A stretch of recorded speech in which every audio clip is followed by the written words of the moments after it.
Hello, नमस्कार। क्या हालचाल? Class 10 follow. हालचाल बहुत बेहतर होगा। आज एक बार फिर से आपके सामने नई क्लास लेकर आपके सामने आए हुए हैं। पिछली क्लास में जो कुछ हमने पढ़ा था मैं आपको सारी चीज़ें रिकॉल करा देता हूँ। मैंने आपको मेंस्ट्रुएशन टॉपिक स्टार्ट किया था, जिसके थ्रू मैंने आपको सेगमेंट ऑफ सर्किल पढ़ाया था, सेक्टर ऑफ सर्किल पढ़ाया था। इसके बिहाफ पे हमारे पास कैसे कैसे क्वेश्चंस होते हैं, मैंने ये सारी चीज़ें आपको प्रीवियस क्लासेस में डिस्कस कर दी थी। जी हाँ, मेंस्ट्रुएशन के मैंने केवल 3 या 4 वीडियोस अभी तक डाल रखे हैं। आप बिल्कुल भी टेंशन मुक्त रहिए, आपको आगे सारे वीडियोस मेंस्ट्रुएशन के समय आते ही उपलब्ध हो जाएंगे। आज मैं आपके सामने एक नए टॉपिक के साथ मौजूद हूँ। टॉपिक है क्वाड्रेटिक इक्वेशन। जी हाँ, ये टॉपिक है क्वाड्रेटिक इक्वेशन, द्विघात समीकरण। इस टॉपिक को स्टार्ट करने से पहले मैं आपको बता दूं कि आपने क्लास 9th में पढ़ रखा था एक टॉपिक फैक्टराइजेशन, गुणनखंड पढ़ रखा था। जी हाँ, गुणनखंड। आपने बहुपद यानी पॉलिनोमियल्स के थ्रू आपने फैक्टर्स को पढ़ा था कि किस तरह से हम लोग कुछ फैक्टर्स करते हैं। थोड़ा मैं आपको रिकॉल कराता हूँ। मैंने आपको बताया था x square plus b x plus c, इसके फॉर्म में जो कुछ भी हमारे पास था, सपोज हमारे पास आ जाए 2x स्क्वायर प्लस का 5x प्लस का 6 is equal to 0, x minus 2 is equal to 0। इस तरह की क्वेश्चंस हमारे सामने हुआ करती थी और हम इसके फैक्टर करते थे। तो जी हाँ, वही सब कुछ हमें इस बार भी आगे पढ़ा। चलिए अब आते हैं आज के टॉपिक के ऊपर। टॉपिक हमारा है द्विघात समीकरण, क्वाड्रेटिक इक्वेशन। लेते हैं भैया द्विघात समीकरण। इसके नाम से काफी कुछ आपको स्पष्ट हो रहा होगा। द्विघात समीकरण यानी एक ऐसा समीकरण जिसमें उपस्थित चर की अधिकतम घात कितनी होती है? 2 होती है। अब आप चर, अचर यानी वेरिएबल, इंटीजर, कांस्टेंट, इन सब के बारे में अच्छी तरह से जानते हैं। तो मैं आपसे बता देता हूं कि ये दिखने में कैसा लगता है। इस इक्वेशन का जो मानक फॉर्म है, स्टैंडर्ड जिसे बोलते हैं, स्टैंडर्ड फॉर्म, यानी ये हमें हर टाइम किस तरह दिख सकता है, तो वो इस तरह दिखेगा। आप देखिए, आपके सामने लिखा हुआ है ax square plus b x plus c equal to 0। इस तरह से हमें द्विघात समीकरण दिखता है। अब ये बात होगी दिखने की, इसमें चीजों को समझना बड़ा जरूरी है हमारे पास। यहां लिखा हुआ है x square plus b x plus c is equal to 0।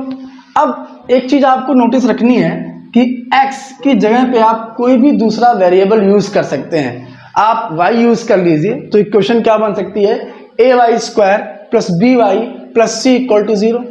अगर आप c यूज कर लें, z यूज कर लें, जो भी आप वेरिएबल यूज करना चाहें उसके लिए आप फ्री हैं, वो वेरिएबल आप यूज कर सकते हैं। है क्लियर? दूसरी चीज आपको ध्यान का रखनी है कि यहाँ पे जो a, b और c है, अगर आप इस पूरे हैं तो x आपको वेरिएबल नजर आ रहा है, लेकिन उसके अलावा ये a और ये b और ये c क्या है, जरा इस पर भी हमको जानकारी होनी चाहिए। तो ये a, b और c हमारे होते हैं कांस्टेंट। क्या होते हैं? कांस्टेंट। ये हमारे कांस्टेंट होते हैं जिसकी वैल्यू हमारे पास फिक्स होती है, जिसको हम अचर बोलते हैं। एक बात और बच्चे ध्यान रखनी है हमें कि किसी भी क्वाड्रेटिक इक्वेशन के लिए, किसी भी द्विघात समीकरण के लिए a can not be 0। a can not be 0। आप a को कभी 0 नहीं कर सकते। क्यों? अगर आप a को 0 करते हो, if you take a is equal to 0, अगर आप a को 0 करते हो और जरा आप यहां सब्स्टिट्यूट करो ना a को, यानी a को 0 पुट करो ना, जब आप 0 पुट करोगे तो क्या इक्वेशन फिर हम क्या आएगी? 0 into x square plus b x plus c equal to 0, और ये पूरा टर्म आपका 0 हो जाएगा। फाइनली क्या बचेगा? B x plus c equal to 0। तो जरा आप नोटिस करो ना, ये क्वेश्चन थी द्विघात, ये क्वेश्चन थी द्विघात, लेकिन अब ये जो इक्वेशन ये कैसी आ गई? ये एक घात की इक्वेशन आ गई, मतलब ये आ गई हमारी 1 डिग्री इक्वेशन, या इसको हम लोग बोलते हैं 1 वेरिएबल लीनियर इक्वेशन। क्या बोलते हैं? 1 वेरिएबल लीनियर इक्वेशन। इस बात पे आपको ध्यान रखना है क्लियर? तो इसे आप कॉपी करें, फिर चलते हैं इसके आगे वाले कॉन्सेप्ट। चलिए बेटा, अब जो मेन चीज आपको समझनी है द्विघात समीकरण में, वो क्या समझनी है, जरा उस पर भी गौर फरमाते हैं। आपने क्या देखा इक्वेशन में? हमारे पास लिखा था x square plus b x plus c equal to 0। वो सब कुछ सही है, परफेक्ट हो गया आपका। इसमें आपने क्या क्या सीखा कि a को कभी 0 के इक्वल हम नहीं कर सकते। क्यों? अगर a को 0 के इक्वल करेंगे तो क्या बन जाएगा? 1 वेरिएबल डिपेंडेंट इक्वेशन हो जाएगा हमारा। दूसरा क्या कि b एंड c यानी b और c हैं, ये हमारे क्या होते हैं? ये हमारे किसी टेम्परेरी कांस्टेंट से बिलोंग करते हैं। मैंने आपके सामने बिलोंग्स टू का साइन लगा दिया है, b comma c belongs to constant. है क्लियर? कोई दिक्कत आपको? अब भैया जरा एक बात सुनो, बड़ी इंपॉर्टेंट बात। आपने देखा क्या कि इस पूरी क्वेश्चन में x आपको वेरिएबल बताया गया। क्या बताया गया कि x बिलोंग्स टू वेरिएबल बताया गया। वेरिएबल मतलब आप समझते हैं चर, यानी जिसकी वैल्यू हम लोग फाइंड आउट करते हैं। हाँ बेटा, इसको हम लोग क्या बोलते हैं, जैसे हमारे अंदर ऑक्सीजन गैस होती है, अगर ऑक्सीजन गैस ना मिले हमें तो हमारा जीने का कोई मतलब नहीं है। है क्लियर? यानी हमारा मतलब किससे होता है, ऑक्सीजन गैस से होता है। वैसे ही इस इक्वेशन के लिए ऑक्सीजन गैस क्या है, एक्स स्क्वायर। यानी ये जो एक्स है ये पूरी इक्वेशन के लिए ऑक्सीजन गैस है। क्यों? ए बी सी डी तो आप अल्फाबेट सीखते हो, 1 2 3 4 5 तो आप नंबर में सीखते हो, लेकिन आप इस इक्वेशन में स्पेशल क्या सीखते हो, आप इस इक्वेशन में स्पेशल सीखते हो एक्स की वैल्यू को फाइंड आउट करके बाहर निकालना। यानी कि इसमें एक्स की वैल्यू जो आती है हमारी वही डिसाइड करती है कि इक्वेशन हमारी किस तरह की है। तो दिमाग में रखिएगा, ये एक्स जो होता है ये इस पूरी इक्वेशन की जान है, पूरी इक्वेशन की ऑक्सीजन गैस है। यानी फाइनली इस एक्स को हम लोग एक नए नाम से रिप्रेजेंट करते हैं और वो होता है रूट। क्या होता है? रूट। जी हाँ, वर्गमूल नहीं, इस रूट को बोलते हैं मूल, जड़ जिसे आप बोलते हैं। है कि नहीं? क्योंकि अगर आपको एक बढ़िया सा फलदार वृक्ष चाहिए, पेड़ चाहिए, तो यू नीड अ रूट। तो वैसे अगर आपको एक अच्छी इक्वेशन चाहिए, एक बढ़िया इक्वेशन चाहिए, तो आपके पास ये जो x होता है ये रूट होना हमारे पास अनिवार्य है। बिना रूट के किसी भी तरह की कोई इक्वेशन फ्रेम नहीं हो सकती। ठीक है? यानी doesn't mean any equation without root. Ramanujam ने इस चीज को कहा है कि किसी भी इक्वेशन का बिना उसके रूट के कोई अस्तित्व नहीं है। है क्लियर? तो आप ध्यान रखिएगा कि इस इक्वेशन में जो x होता है ये वेरिएबल के अलावा क्या होता है, ये वेरिएबल के अलावा होता है रूट। कोई दिक्कत, कोई समस्या? अब हमको जो इसमें नेक्स्ट चीज सीखनी है वो क्या सीखनी है, क्वाड्रेटिक फार्मूला। क्या सीखना है बच्चे हमको? Quadratic formula. क्या सीखना है? Quadratic formula. जी हाँ, इसे बोलते हैं क्वाड्रेटिक फार्मूला, द्विघात सूत्र। इसे एक नए नाम से भी जानते हैं, धराचार फार्मूला। क्या होता है? धराचार फार्मूला। ये बात आपको सीखनी है। एक चीज आपको और भी सीखनी है। क्या सीखनी है जरा वो चीज आप जान लें। सीखना क्या आपको कि भैया ये जो इक्वेशन आपको दिख रही है इसमें देखो, इसमें डिग्री कितनी, घात कितनी है, 2। यानी कि द्विघात समीकरण में घात अगर 2, तो भैया इस चीज को दिमाग में रखना कि अगर इसकी घात 2 है तो इसमें x के मान भी कितने मिलेंगे, 2। यानी number of values of x कितनी मिलेगी आपको, 2 वैल्यू। यानी इसमें हमेशा इस इक्वेशन में x की कितनी वैल्यू मिलेगी हमको, 2 वैल्यू मिलेगी। है क्लियर? तो इसे फटाक से आप कॉपी करें, फिर चलते हैं नेक्स्ट टॉपिक पर। चल भाई, आते हैं हम लोग द्विघात समीकरण पे कि किस तरह हमें ये चीजें प्रूफ करनी है। तो भैया द्विघात समीकरण द्विघात समीकरण चैप्टर पढ़ रहे हैं, लेकिन हम लोग क्या पढ़ रहे हैं, द्विघात सूत्र। और द्विघात सूत्र को हम लोग किस नाम से जानते हैं, पहले जानते हैं इसको हम लोग पंडित श्री धराचार्य। जी हाँ, पंडित श्री धराचार्य सूत्र के नाम से भी इसको जानते हैं। ठीक है? मॉडर्न लैंग्वेज में जब से इंग्लिश आ गई तब से इसको क्वाड्रेटिक फार्मूला के नाम से भी जानते हैं हम लोग। अब इस इक्वेशन को पढ़ने का मोटिव क्या है ये जान लेते हैं। जैसे आपके सामने ये लिखा हुआ है x square minus 5x plus का 6 equal to 0। X square minus का 5x प्लस का 6 equal to 0।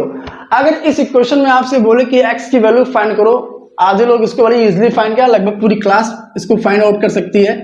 -3x minus 2x plus का 6 इक्वल टू 0। इससे आप x कॉमन कर लीजिए तो x माइनस 3 आ जाएगा। यहां से आप माइनस का 2 कॉमन कर लीजिए, x माइनस 3 आ जाएगा। सब सोचेंगे कि सर कितनी स्पीड से बताए चले जा रहे हैं, कुछ ध्यान ही नहीं दे रहे, बता नहीं रहे हम लोग को। बच्चा ये मैं आपको 7th 8th 9th 10th में आपको बहुत से टीचर्स ने पढ़ाया होगा, 9th में मैंने इसको खुद पढ़ाया हुआ है, तो मुझे भरोसा है कि आपको ये चीजें आती हैं। तो आप फाइनली यहाँ से x माइनस 3 कॉमन करेंगे एंड फाइनल ब्रैकेट्स में आपके पास ये आ जाएगा। और जब आप इन दोनों इक्वेशन को सॉल्व करेंगे तो मेरे प्यारे बच्चे x इक्वल टू 3 आ जाएगा। आप जब इसे सॉल्व करेंगे x माइनस 2 इक्वल टू 0 करके तो x इक्वल टू 2 आ जाएगा।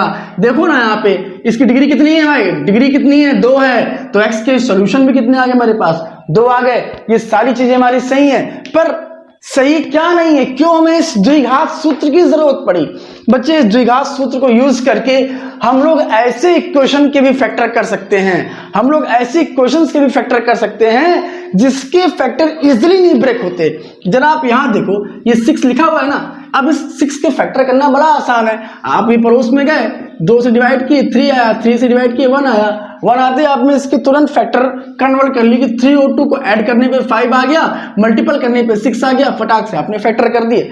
लेकिन कभी कभी दुर्भाग्य जब हमारा होता है तो ऐसी क्वेश्चन आ जाती है कि दिमाग काम नहीं करता कि उसके फैक्टर क्या बनेंगे, यानी when we can not break easily factor, अगर हम इजिली फैक्टर ब्रेक नहीं कर सकते हैं then we have to apply quadratic formula, या क्या बोलते हैं इसको, पंडित श्री धराचार्य सूत्र। है क्लियर? तो चलिए जरा इसकी शुरुआत करते हैं।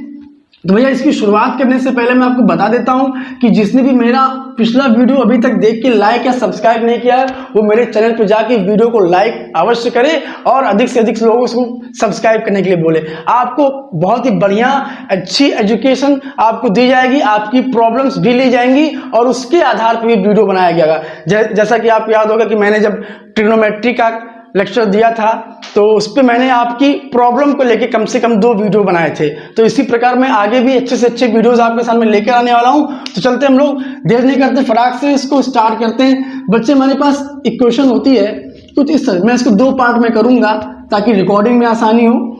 जैसे यहाँ पे लिखा हुआ है x² + bx + c = 0, ये चीज आपके पास दिया है। अब इसके फैक्टर आपको करने हैं, तो इसके फैक्टर करने हैं और इसके ऐसे फैक्टर करने हैं आपको इस टाइम फैक्टर करने जब आप इजिली फैक्टर नहीं कर पा रहे हो। जब आप इजिली फैक्टर नहीं कर पा रहे हो तब आप सीधे x की वैल्यू कैसे निकालते हैं, पंडित श्री धराचार्य के फॉर्मूले से, और वो क्या होती है, x = -b ± √b² - 4ac/2a।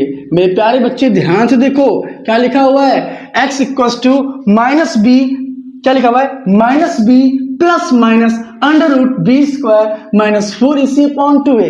अब इसमें बड़ी रहस्यमय बात छिपी हुई है। आधे लोग सोच रहे होंगे सर आपने कहा था यहाँ पे x² है, आपने कहा था यहाँ पे x² है, लेकिन आपने ये भी कहा था कि अगर ये x² है तो ये हमारे सामने 2 वैल्यू देगा, but we can not get 2 values. अगर आप ध्यान से देखें तो यहाँ 2 वैल्यू ही लिखी हुई है। कैसे? अगर आप देखो यहाँ क्या लिखा हुआ है, x = -b ± यानी कि प्लस और माइनस, यानी अगर हम चाहें तो इसको ऐसे लिख सकते हैं, x क्या लिखेंगे, x = -b + √b² - 4ac/2a।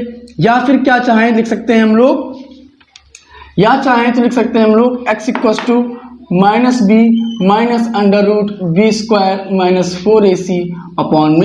√4ac/2a। है क्लियर? ये 2 वैल्यू होती है, यानी एक बार ये चीज पूरी प्लस में टूटती है और एक बार ये चीज पूरी किस में टूटती है, माइनस में। ये ऐसा इसलिए होता है, सपोज आपके सामने लिखा हुआ है 16, तो आप क्या लिखेंगे, बहुत से बच्चे केवल 4 लिख देंगे। रॉन्ग है बच्चे, इसका आंसर 4 रॉन्ग है। रॉन्ग बोलूं तो it's not a fully complete, ये पूरी तरह से कंप्लीट नहीं है। तब क्या होगा, तब ये होगा, अगर आपसे कोई 16 का स्क्वायर रूट कितना होगा तो आप क्या बोलेंगे, +-4। क्यों? अब देखो ना, अगर आपके पास लिखा हुआ है कहीं -4 का स्क्वायर तो रिजल्ट कितना आता है, 16 आता है। कहीं लिखा हुआ है 4 का स्क्वायर तो रिजल्ट क्या आता है, 16 आता है। यानी कि चीजें डिफरेंट है बट रिजल्ट क्या है, सेम है। तो ध्यान रखिएगा कि जब भी कोई नंबर स्क्वायर रूट के बाहर आता है तो उसके पास कितने साइन होते हैं, 2 साइन होते हैं, एक प्लस का होता है और दूसरा कैसा होता है, माइनस का। तो ये दोनों हमारे पास देखिए, एक प्लस वाली वैल्यू और एक वैल्यू कैसी आ गई मेरे पास, ये माइनस वाली वैल्यू। तो ध्यान रखिएगा कि जब इस इक्वेशन को इस प्यारी इक्वेशन को जब सॉल्व करते हैं तो ये 2 वैल्यू x की हमारे पास आती है। अब मैं आपको इसका डेराइव आगे बताऊं, अब इसको प्रूफ कर लेते हैं। तो प्रूफ कैसे करेंगे, देखो जरा, जैसे x² + bx + c = 0 लिखा हुआ है, डरने की कोई बात नहीं है। देखो सबसे पहले क्या करते हैं, सबसे पहले आपको ये बताओ वैल्यू किसकी फाइंड करनी है, किसकी वैल्यू फाइंड करनी है, x की वैल्यू फाइंड करनी है। तो इस x को अकेला कर दो, मतलब जो x² है ना, इसके बगल में क्या लिखा हुआ है, a लिखा हुआ है ना, इस a को हटाओ। पहले अब a को हटाने का एक ही जुगाड़ है कि दोनों साइड हम लोग a से डिवाइड कर दें। ठीक है, तो क्या लिखेंगे, a से भाग करने पर। विजिबिलिटी आपको जैसी आ रही हो आप लोग कमेंट बॉक्स में फटाफट उसको लिख दीजिएगा।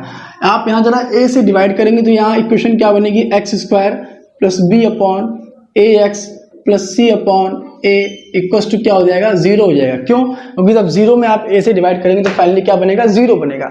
अब क्या करना आगे हमको, x square plus b upon a x, और ये प्लस वाली पूरी वैल्यू ना उसको उधर फेंकोगे तो क्या हो जाएगा, माइनस का सी अपॉन ए हो जाएगा।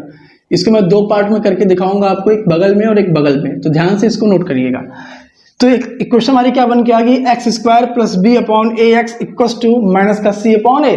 अब ये बड़ी अटपटी इक्वेशन है, तो एक काम करते हैं कि इसको सॉल्व करने के लिए हम बनाएंगे परफेक्ट स्क्वायर, पूर्ण वर्ग बनाकर इस क्वेश्चन को हल करेंगे। जी हाँ बच्चे, आप सही सुन रहे हैं, बिल्कुल पूर्ण वर्ग बना के इसको हम हल करेंगे। आपको मालूम होगा कि मैंने आपको पूर्ण वर्ग बनाना कैसे सिखाया था। आपको मालूम होगा मैंने आपसे कहा था x के गुणांक यानी कोफिशिएंट ऑफ x के गुणांक के आधे का वर्ग, क्या करना है, x के गुणांक के आधे का वर्ग। आप दोनों पक्षों में जोड़ दीजिए, जोड़ते आपके पास क्या बन जाएगा, पूरा काम हो जाएगा। तो अब इसका आधा करेंगे, अगर आप b अपॉन a का आधा करते हैं, b अपॉन a का आधा तो ये कितना आएगा, b अपॉन 2a आएगा, और इसका स्क्वायरिंग करेंगे तो ये क्या बनेगा, b अपॉन 2a का होल ऑफ स्क्वायर। तो हम लोग क्या करेंगे, दोनों पक्षों में क्या जोड़ देंगे, x के गुणांक के आधे का वर्ग जोड़ेंगे। क्यों जोड़ेंगे, ताकि यहाँ क्या बन जाए, पूर्ण वर्ग बन जाए। तो फटाक से जरा आप उसको ऐड करिए, तो इसको आप ऐसे लिखिए, b अपॉन ए एक्स, क्या ऐड करना है हमको, प्लस b अपॉन 2a का होल ऑफ स्क्वायर, इधर भी और इधर भी। तो इसको आप ऐसे लिखिए, इधर आप जब ऐड करेंगे तो ये बी स्क्वायर अपॉन में भाई 2a का स्क्वायर करोगे तो कितना आ जाएगा, 4a स्क्वायर आ जाएगा। है क्लियर, सारे बच्चों को अच्छे से क्लियर होगा। अब देखो ना, ये क्या बन गया, a square plus b square plus 2ab, क्या बन गया, a square plus b square plus का 2ab, यानी ये क्या बन गया, ये बन गया x plus b upon 2a का whole of square equal to, यहाँ पे आपका जरा सॉल्व कर लीजिए इसको, जरा आप इसको अगर सॉल्व करेंगे तो क्या बनेगा आपका, ये एलसीएम कितना आएगा, 4a स्क्वायर आएगा सॉल्व होने पे। एलसीएम कितना आएगा, 4a स्क्वायर आएगा सॉल्व होने पे। जरा आप इस a का इसमें डिवाइड कराइए, जैसे ही आप इस a का इसमें डिवाइड कराएंगे तो 4a बचेगा, 4a का आप c में मल्टीप्लाई कराइए तो माइनस का 4ac प्लस का 4a स्क्वायर को 4a स्क्वायर में डिवाइड करेंगे 1 आएगा, 1 का ऊपर मल्टीप्लाई करिए, क्या क्वेश्चन बनेगी, b स्क्वायर बनेगी। यहाँ क्या बन गया, x plus b upon 2a का होल स्क्वायर, यहाँ पे ये पूरा आ गया। है क्लियर। अब क्या करना है इसको, अब आप जरा एक काम करिए, काम क्या करिए कि आप जरा इस स्क्वायर को हटाइए तो इस पूरे पर क्या आ जाएगा, स्क्वायर रूट आ जाएगा, और अंदर क्या आएगा आपके पास, b square minus 4ac upon में क्या आएगा, ये 4a स्क्वायर आ जाएगा। है क्लियर बच्चे। इतना करने के बाद जरा आप आगे देखिए, मैंने क्या किया भाई, मैंने कुछ नहीं किया, मैंने इसका स्क्वायर हटाया तो बगल वाले पे क्या आ गया, वर्गमूल आ गया, स्क्वायर रूट आ गया। अब देखो जरा ध्यान से, x plus b upon 2a as it is वैसे रहा। जो भी चीज स्क्वायर रूट के बाहर आती है उसके पास कितने साइन होते हैं, कितने चिन्ह होते हैं, 2 प्लस और माइनस। तो आप यहाँ क्या लगा दीजिए, प्लस माइनस, ये तो बाहर आएगा नहीं, ऊपर वाला तो बाहर आएगा नहीं, तो जो चीज अंश में लिखी है न्यूमरेटर में उसको आप वैसे लिखें, अपॉन में यहाँ देखिए कितना लिखा है, 4a स्क्वायर लिखा हुआ है, तो इसे आप बाहर करेंगे तो कितना आ जाएगा, 2a आ जाएगा। है क्लियर। इतना होते ही ये पूरी वैल्यू आप उधर फेंक दीजिए तो क्या आएगा, x equal to minus b upon 2a plus minus under root b square minus 4ac upon में कितना आ गया, 2a आ गया। यहाँ आप एलसीएम खेलो तो कितना आएगा, 2a आ जाएगा, डिवाइड कराओ तो कितना आएगा, minus b plus minus under root b square minus 4ac। और इस तरह से ये आपकी इक्वेशन प्रूव हो गई, जिसको हम लोग क्या बोलते हैं, धरा चार सूत्र बोलते हैं या क्वाड्रेटिक फार्मूला बोलते हैं। कोई दिक्कत, कोई समस्या इसमें, मैंने कुछ नहीं किया, मैंने पहले a से डिवाइड किया, a से डिवाइड करने के बाद में c अपॉन a को उधर ट्रांसफर कर दिया, ट्रांसफर करने के बाद में मैंने क्या किया, परफेक्ट स्क्वायर बनाया, पूर्ण वर्ग बनाया। पूर्ण वर्ग बनाने के लिए क्या करते हैं, x के गुणांक के आधे का वर्ग, x के गुणांक के आधे का वर्ग हमने जो ऐड कर दिया, इधर भी ऐड किया, इधर भी ऐड किया, सिंप्लीफाई किया, इसका स्क्वायर हटा दिया तो बगल में क्या आ गया, स्क्वायर रूट आ गया। फाइनली पूरे क्वेश्चन को आगे हमने सॉल्व कर लिया। तो ये मेरा आज का लेक्चर था। उम्मीद करता हूं कि आपको बहुत बेहतर समझ में आया होगा, और जो भी आपके डाउट्स हैं, प्रॉब्लम है, कमेंट्स हैं, वो आप वीडियो के लास्ट में कमेंट्स बॉक्स में लिखना ना भूले, और हाँ एक लाइक भाई जरूर कर देना। ठीक, मिलते हैं नेक्स्ट वीडियो में, तब तक के लिए नमस्कार, बाय बाय, टेक केयर।